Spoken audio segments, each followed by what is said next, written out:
Épître de Paul aux Galates, chapitre 5. C'est pour la liberté que Christ nous a affranchis. Demeurez donc fermes, et ne vous laissez pas mettre de nouveau sous le joug de la servitude. Voici, moi Paul, je vous dis que si vous vous faites circoncire, Christ ne vous servira de rien.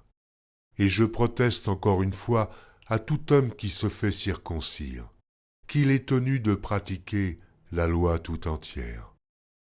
Vous êtes séparés de Christ, vous tous qui cherchez la justification dans la loi.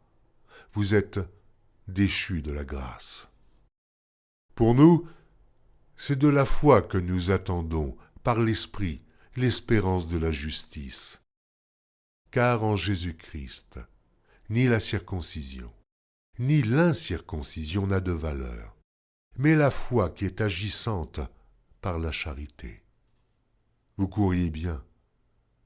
Qui vous a arrêté pour vous empêcher d'obéir à la vérité? Cette influence ne vient pas de celui qui vous appelle. Un peu de levain fait lever toute la pâte. J'ai cette confiance en vous, dans le Seigneur, que vous ne penserez pas autrement, mais celui qui vous trouble, quel qu'il soit, en portera la peine.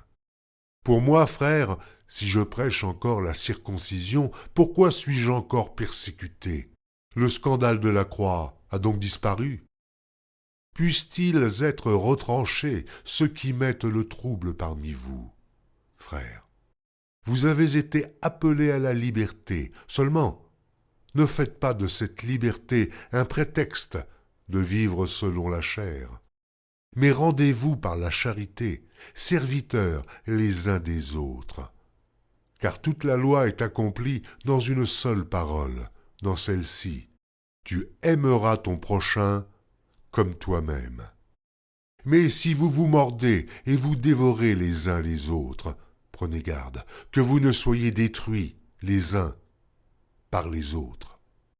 Je dis donc, marchez selon l'esprit, et vous n'accomplirez pas les désirs de la chair.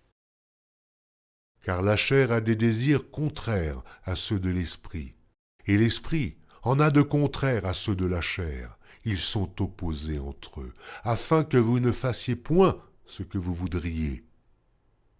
Si vous êtes conduits par l'esprit, vous n'êtes point sous la loi. Or, les œuvres de la chair sont manifestes.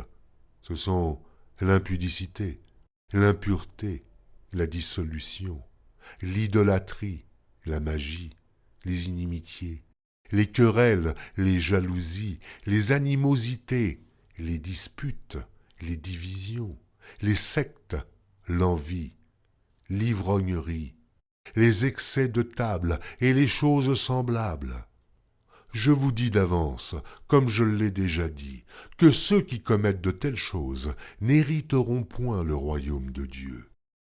Mais le fruit de l'esprit, c'est l'amour, la joie, la paix, la patience, la bonté, la bénignité, la fidélité, la douceur, la tempérance. La loi n'est pas contre ces choses. Ceux qui sont à Jésus-Christ ont crucifié la chair avec ses passions et ses désirs. Si nous vivons par l'Esprit, marchons aussi selon l'Esprit. Ne cherchons pas une vaine gloire en nous provoquant les uns les autres, en nous portant envie les uns aux autres.